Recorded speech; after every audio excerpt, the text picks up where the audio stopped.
आप सभी को मेरा नमस्कार। बैंकर कपल चैनल पे आप सभी का स्वागत है। आज हमारे साथ बहुत ही खास मेहमान है माधव बाबर जी, जिन्होंने आरबीआई असिस्टेंट अभी हाल ही में क्लियर किया है। तो वो अपनी स्ट्रेटजी शेयर करेंगे। स्वागत है माधव जी हमारे चैनल पे आपका बहुत बहुत। Thank you sir. Thank you for this. तो अपन स्टार्ट करते हैं ये टॉपर टॉक। माधव जी, सबसे पहले तो आप अपने बारे में थोड़ा इंट्रोडक्शन दीजिए कि आप कहाँ से हैं और आपने फिर कैसे इस फील्ड में आपका आना हुआ। सर मैं बेसिकली देवास एमपी से हूँ। हम्म। और 2016 में मैं पास आउट हुआ था। तो ओके। उस समय बेसिकली सबसे ज़्यादा जो जॉब निकल रही थी वो बैंकिंग सेक्टर में ही थी, क्योंकि हम्म। आरआरबी पीओ एसबीआई ये सब बैक टू बैक चल रही थी। हम्म। तो एक हम्म। ये ऐसा सेक्टर मुझे लगा कि जहाँ एम्प्लॉयमेंट अपॉर्चुनिटी ज़्यादा सेफ है और ज़्यादा इजीली एक्सेसिबल है। हम्म। तो इसलिए मैंने फिर इसकी बैंक की तैयारी स्टार्ट की थी कि हाँ, हम्म। यहाँ से अपन जर्नी बैंक की स्टार्ट करते हैं। हम्म। तो आरबीआई असिस्टेंट में जाना कैसे हुआ? क्या इसके पहले आप कहीं जॉब करते थे? आपने कुछ और भी एग्जाम क्लियर किए थे? हाँ सर, 2016 से मैंने अटेम्प्ट करना स्टार्ट किया। तो हम्म। फाइनली जाके आईपीएस क्लर्क 2017 का निकला। ठीक तो है। 2018 में ज्वाइनिंग हुई थी उसकी। और हम्म। मैंने कोई पब्लिक सेक्टर बैंक को चुना इसलिए था हम्म। कि इसमें मतलब मैं स्पोर्ट्स, एक सेक्शन रहता है, ये स्पोर्ट्स पे कोई प्रमोट करते हैं। दो तीन हम्म। टीम्स मैंने देखी हैं, जैसे एसबीआई की हुई या फिर पीएनबी की हुई, किसकी भी हुई। तो हम्म। इनकी स्पोर्ट्स टीम रहती है और मैं चाहता था कि मैं ऐसा प्लेटफॉर्म इसको यूज करूँ। मेरे को बनना हम्म। स्पोर्ट्स प्लेयर ही था, एक क्रिकेटर ही ओके। बनना था। हाँ, हम्म। पर फैमिली को फाइनेंशियल सपोर्ट की जरूरत थी। और हम्म। फाइनेंशियली इतने हम स्ट्रांग थे नहीं उस समय। तो अगर हम्म। मैं मेरे पैशन को फॉलो करता और ये साइड में रख देता, तो फाइनेंशियल हम्म। क्राइसिस घर में थी और एक्सजरेट हो जाते हैं वो जबरदस्ती। हमने ये हम्म। सोचा कि बैंक में जॉब सिक्योर कर लेता हूँ और उसके हम्म। बाद फिर मैं बैंक की तरफ से खेलता रहूंगा। लेकिन हम्म। पब्लिक सेक्टर बैंक में ये पॉसिबल नहीं हो पाया। और फिर हम्म। बाद में पता लगा कि यार, रिजर्व बैंक ऑफ इंडिया जो है वो स्पोर्ट्स को नेशनल लेवल पे प्रमोट करता है। तो वहाँ के जो प्लेयर्स हैं वो उनको प्लेटफॉर्म देता है जिससे आप रणजी के लिए क्वालिफाई कर सकते हो। ओके। बस मुझे फिर, हाँ, मेरा ऑब्जेक्टिव ये था कि आरबीआई को किसी भी तरह एक्सेस करना है ताकि अपने को अपना पैशन फॉलो करने का एक चांस मिले। अच्छा, तो मतलब बड़ी अलग सी स्टोरी है कि आपको स्पोर्ट्स का पैशन फॉलो ये करना था, इसलिए आपने आरबीआई असिस्टेंट की तैयारी करी, मतलब ये। आरबीआई, बिल्कुल सर, बिल्कुल बिल्कुल। ये थोड़ा तो अलग है ना सर, हटके है ना।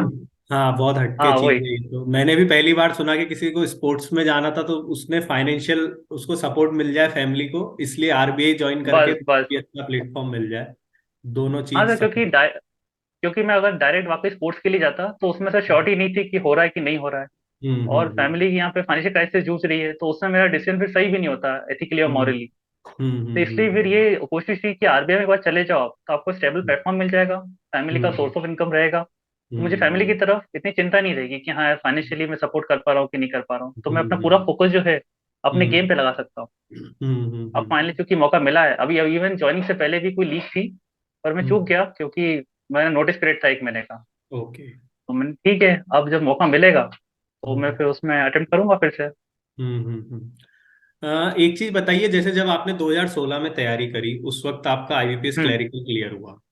उसके बाद अभी हाँ आपने आरबीआई असिस्टेंट की तैयारी करी, तो उस वक्त हाँ। क्या आपने कोचिंग ज्वाइन करी थी या सेल्फ स्टडी करी थी, और करी थी तो कौन सी कोचिंग ज्वाइन करी थी? क्या आपकी स्ट्रेटेजी थी? तो कोचिंग, सबसे पहली कोचिंग थी मेरी वो बैंक का अड्डा।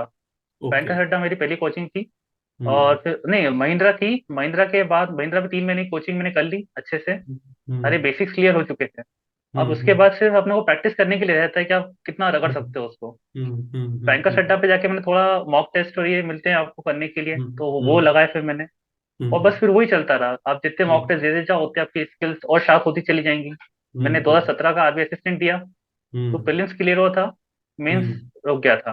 फिर हम्म। 2019 में फिर आया था। तो उस हम्म। समय प्रीलिम्स ही 0.5 नंबर से रुक गया था। ओके। फिर अब फाइनली जब 2022 का ये निकला, तो इस बार हम्म। मैंने आरबीआई जो है नागपुर से भरा। मैंने ओके। पहले देख लिया कि वैकेंसी कौन सी है, कितनी स्टेट में कितनी आ रही हैं। हम्म। नागपुर में समथिंग 54 थी, भोपाल में कम थी इस बार। तो हम्म। मैंने इस बार नागपुर से डाला। और हम्म। ये वैकेंसी मतलब वो भी हिंदी स्टेट था, एलपीटी के लिए हम्म। जो इश्यू आते हैं ना, तो वो भी हिंदी हम्म। था वहाँ पे। हम्म। तो इस बार फाइनली फिर निकल गया करते करते हम्म। मैंने। हम्म। तो आपने तैयारी, जब आपका सिलेक्शन हुआ तो तैयारी पूरी कंटिन्यू रखी थी आपने उस वक्त से? टेस्ट सीरीज वगैरह रेगुलर आप इतने टाइम से लगा रहे थे? ऐसा तकलीफ तो, ये प्रॉब्लम ये हो रही थी कि बैंकिंग में क्या है कि हम 6 लोगों का स्टाफ था। ठीक है, हम्म। 6 लोग में से 3 लोग जो थे वो प्रमोशन लेके जा चुके थे। ओके। और स्टाफ ऊपर से आया नहीं। हाँ, ऊपर से कोई स्टाफ प्रोवाइड किया नहीं गया। एक ऑफिसर था मेरा, उसकी शादी थी तो वो भी छुट्टी पे चला गया था 1 महीने के लिए। ओके। तो बचे मैं और मैनेजर, है ना। हाँ। तो अब 2 लोग हैं 6 लोग की जगह। तो अब सुबह से लेके शाम हो जाती थी, रात के 9 9 बज जाते थे वहीं पे। अब हम्म 10 बजे तक मैं घर पहुंचता था। फिर दस हम्म बजे पहुंचे तो आपको फिर क्या ही मिलेगा उसमें, क्या आप पढ़ाई करोगे, क्या आप खाओगे। फिर तो हम्म। हालत ऐसी रहती नहीं थी। पर हाँ, फिर ये था कि मैं सुबह उठ जाता था 4 बजे। फिर 4 से लेके 9 तक का जो टाइम है, मैं वहां हाँ। पढ़ता था। फिर उसमें भी रीजनिंग लगाता था। एक घंटा बैठ के रीजनिंग, रोज पजल लगाता था। फिर 1 घंटा मैथ्स के लिए। हम्म कंप्यूटर जीए को मैंने साइड में करके रखा था, रीजनिंग मैथ्स और इंग्लिश चलने दे रहा था कि हाँ ठीक है, हम्म मैं कंप्यूटर और जीए को मैं थोड़ा एंड में कर लूंगा। हम्म। तो आरबीआई के लिए आपने अलग से कोचिंग ज्वाइन नहीं करी थी, केवल मॉक टेस्ट की नहीं नहीं प्रैक्टिस नहीं नहीं करते नहीं थे? सर, मैं कहता हूँ कि जो भी एस्पायरेंट है ना, आरबीआई के लिए अलग से कुछ करने की जरूरत नहीं, असिस्टेंट के लिए जो हम्म नॉर्मल तैयारी चल रही है ना बैंकिंग की, उसमें ही से आप हम्म क्लियर कर सकते हो। उसमें हो जाती है क्लियर वो। हम्म हाँ, अगर ग्रेड भी हो तो अलग बात है। बाकी हम्म, इसके लिए अलग से कुछ करने की जरूरत नहीं है। अलग से नॉर्मल करना। बैंकिंग वो लेवल तो सेम ही है, हाँ, अलग से करने हम्म की जरूरत नहीं है। हम्म। जो आरबीआई के अंदर जनरल अवेयरनेस वाला जो सब्जेक्ट होता है, तो उसके लिए आपने हाँ कौन से सोर्सेज यूज किए थे? सर, मैं एक्चुअली बैंकर्स अड्डे ही करता था। और हम्म। लास्ट के 3 महीने करंट अफेयर्स किए मैंने। अब ओके। थोड़ा इसमें से लक फैक्टर भी है, ये नहीं बोल सकता कि पूरा आप डेडिकेशन डिटर्मिनेशन हार्डवर्क पे चलो, पॉसिबल हम्म नहीं है। मैं मेरे को हम्म आज भी याद है सर कि जैसे ही शो खोला था पन्ना उसका जीए का, तो करीब हम्म 40 क्वेश्चन थे। ठीक है। हम्म 16 क्वेश्चन तक मैं सही साट पहुंच गया। हाँ। 16 क्वेश्चन के बाद जो बचे 14 15 क्वेश्चन थे, उनमें मैंने हम्म। लिटरली तुक्के मारे। ओके। बस, क्योंकि वो इस तरह से पूछे गए थे कि उसके लिए मुझे ग्रेड बी का पढ़ना पड़ता। अच्छा। तो मैं थोड़ा बहुत मैंने ग्रेड बी का पढ़ रखा था सर, तो मेरे दिमाग में था कि अच्छा ये हम्म ये है कहीं ना कहीं से, तो कहीं ना कहीं लिंक हो रहा था, पर मैं श्योर नहीं था एग्जैक्टली। तो वो हम्म बनाते इस तरह से कि आप 15 16 तक अटेम्प्ट कर जाओ, और तीन चार हम्म और, क्योंकि 15 तो कट ऑफ गया था जीए का। हम्म 14, हाँ 14 15 नंबर कट ऑफ गया था। तो हम्म मेरे नहीं थे 19। हम्म थोड़ा लक फैक्टर वहाँ काम कर गया, मैं कह हम्म। सकता हूँ। लेकिन हाँ, 3 महीना करंट अफेयर्स आपको 15 से 16 नंबर गारंटी दिला देगा। उसमें कोई ओके। दो राय नहीं। हाँ, बाकी फिर आपने जो अदर सोर्सेज से पढ़ रखा है, न्यूज़ पेपर पढ़ते हो, एडिटोरियल्स हैं यहाँ से, तो फिर हम्म धीरे धीरे आपको क्लिक हो जाता है बीच बीच में। एक्सेक्ट नहीं होगा, हम्म लेकिन हाँ थोड़ा थोड़ा हो हम्म जाएगा। हम्म। आरबीआई असिस्टेंट का जो पेपर होता है, अगर हम आईबीपीएस पीओ या दूसरे जो पेपर होते हैं उनसे भी कंपेयर करें, तो इसके अंदर मैंने एक चीज देखी कि एक तो कट ऑफ हाई जाती है क्योंकि पेपर का लेवल हाँ, इजी कट ऑफ रहता हो जाती है सर। है, तो हाँ स्पीड बहुत मायने रखती है इसके अंदर। हाँ, बिल्कुल सर, बिल्कुल बिल्कुल। तो आप जब मॉक टेस्ट प्रिपेयर करते थे तो आपने स्पीड कैसे इंप्रूव करी खुद की? सर ये बैंकर्स अड्डा पे एक तो पे मॉक टेस्ट जो पेड आती है वो अलग रहती है। दूसरा हम्म उसकी वो अलग से जो रीजनिंग या फिर मैथ्स की डेली क्विज आती रहती है, वो दस हम्म दस मिनट 15 15 मिनट ऐसी रहती है, तो उसको लगाओ आप। वो 10 मिनट के ओके। अंदर सॉल्व हो पा रही है ना यहाँ पे, तो वहां तो हम्म आप कर ही लोगे डेफिनेट। फिर आपको कोई हम्म टेंशन नहीं। और क्या, हम्म स्ट्रेस टेकिंग सिचुएशन भी यहीं पे आप क्रिएट कर लो आपके लिए। वहां पे हम्म आपको पता है कि 40 क्वेश्चन है और 30 मिनट है। यहाँ पे हम्म आपके 10 मिनट है और आपके पास 10 पजल है।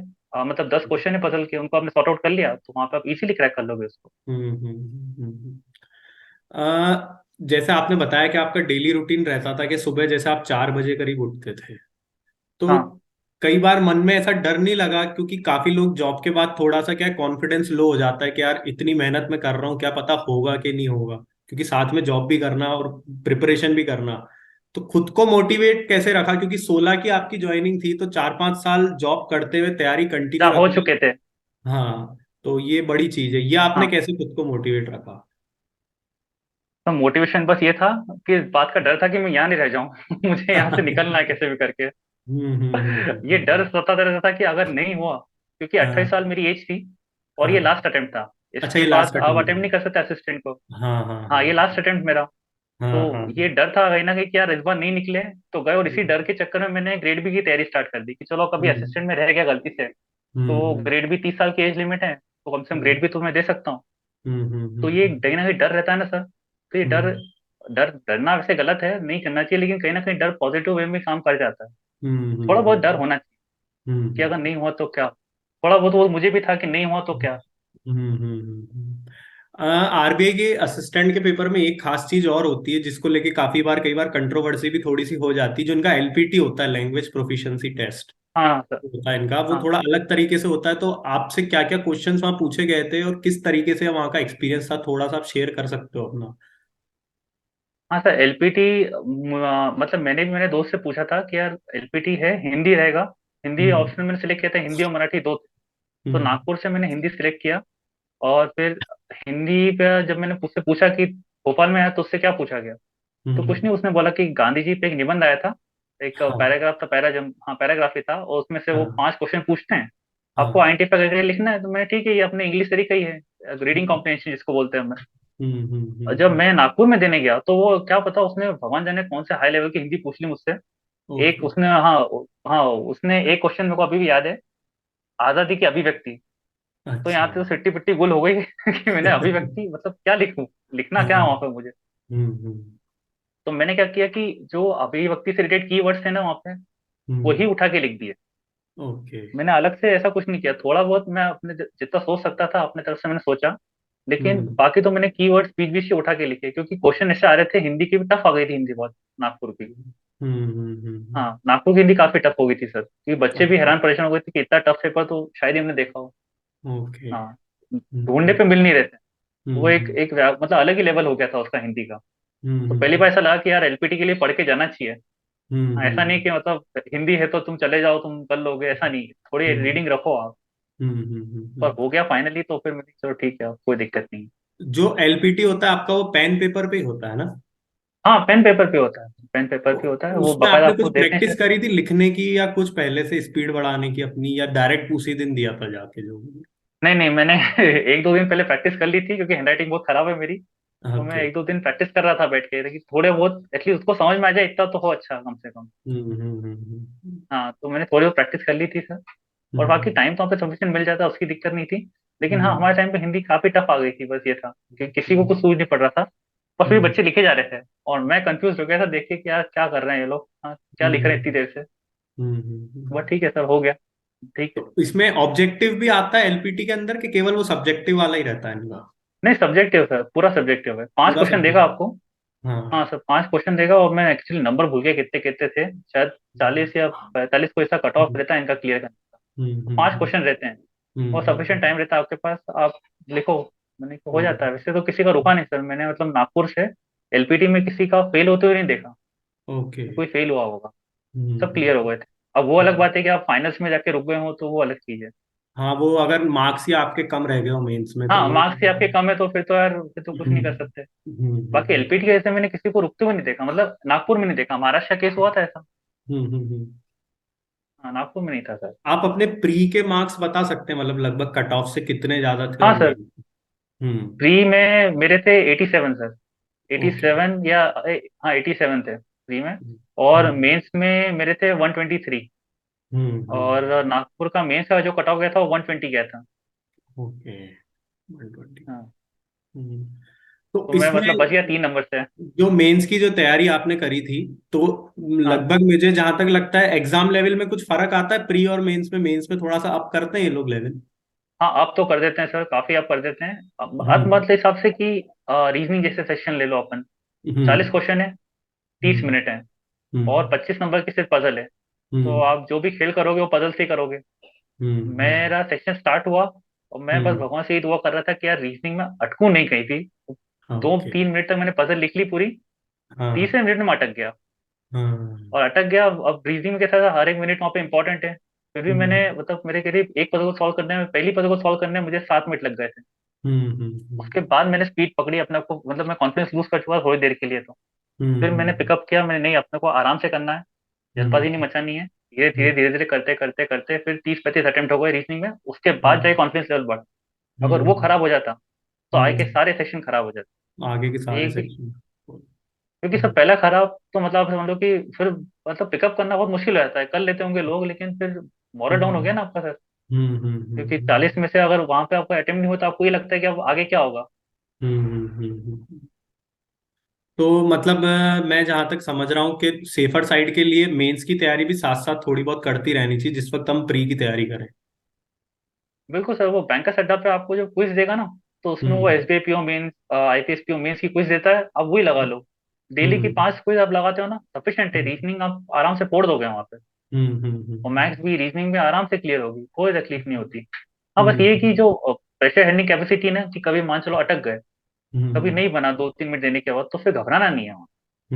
हाँ, अपने को कंट्रोल करके रखना है, एंजाइटी लेवल वहाँ पे कम रखना है अपना, कि नहीं यार कर हम्म। लेंगे, हो जाएगा हो जाएगा। क्योंकि हम्म वहां पे बच्चे क्या हो जाते हैं, कंफ्यूज रहते हैं, नर्वस रहते हैं। और हम्म इसमें तो नर्वस होए कि गए, खेल ही हम्म। खत्म पूरा। खेल खत्म। हाँ, तो बस वो स्ट्रेस टेकिंग, वो जो प्रैक्टिस है वो यहीं पे करनी है, कि 10 मिनट हम्म का वो दे रहा है, 10 मिनट के अंदर सॉल्व करके दिखाओ, बिना टेंशन हम्म लिए, बिना प्रेशर लिए।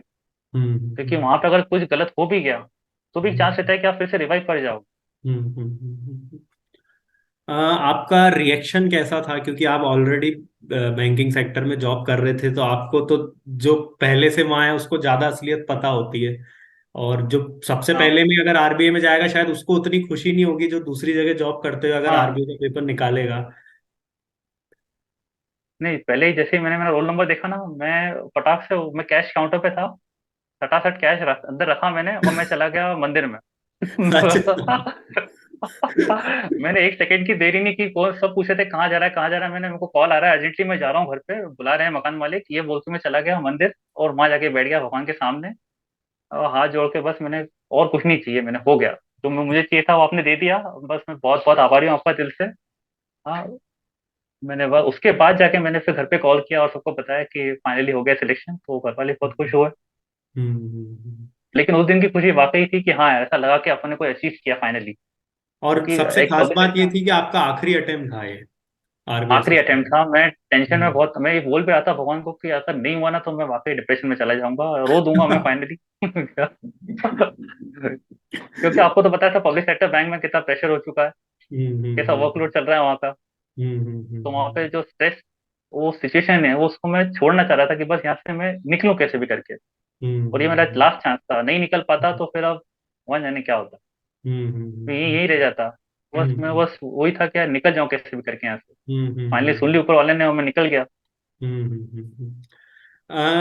अभी आरबीआई असिस्टेंट का इस साल का नोटिफिकेशन भी आने वाला है, एक दो महीने में आने वाला, हाँ, सुनने। हाँ। सुनने तो में आ जो रहा है। जो जिन बच्चों का पहला अटेम्प्ट है और जो लोग प्रिपरेशन कर रहे हैं, तो आप अपनी तरफ से कुछ उनको ऐसे गुड टिप्स देना चाहेंगे जो उनको मदद करेंगे एग्जाम क्लियर करने में। हाँ सर, मैं इनको यही बोलूंगा कि ये जो पजल जब भी प्रैक्टिस करते हैं ना ये लोग, तो बिल्कुल टाइम हम्म लिमिट लगा के प्रैक्टिस करो आप। है ना, हम्म भले टाइम की तरफ मत देखना, मैं ये नहीं कहता कि आप टाइम की तरफ देखोगे, टाइम की तरफ देखोगे तो फिर फोकस हट जाएगा आपका वहां से। टाइम हम्म की तरफ मत देखो, लेकिन टाइम के अंदर उसको करने की पूरी कोशिश करो, बिना प्रेशर लिए। ये हम्म एटीट्यूड अगर अपने अंदर डेवलप हो गया ना, तो उस हम्म एटीट्यूड को एक्शन में कन्वर्ट होने में टाइम नहीं लगता। पहला हम्म बिलीव कि मैं कर सकता हूँ, बिलीव से हम्म आएगा एटीट्यूड, और एटीट्यूड से होगा एक्शन। तो अगर ये वो डेवलप कर लेते हैं ना अपने अंदर, तो आराम से एग्जाम निकाल, कोई बहुत बड़ी बात नहीं है। वो सिर्फ हाई क्रिएट करके रखा हुआ है कि प्री में आपको 100 आउट ऑफ 100 अटेम्प्ट करना हो जाते हैं, 100 आउट ऑफ 100 अटेम्प्ट। भाई 30 35 35 और 30 का सेक्शन है।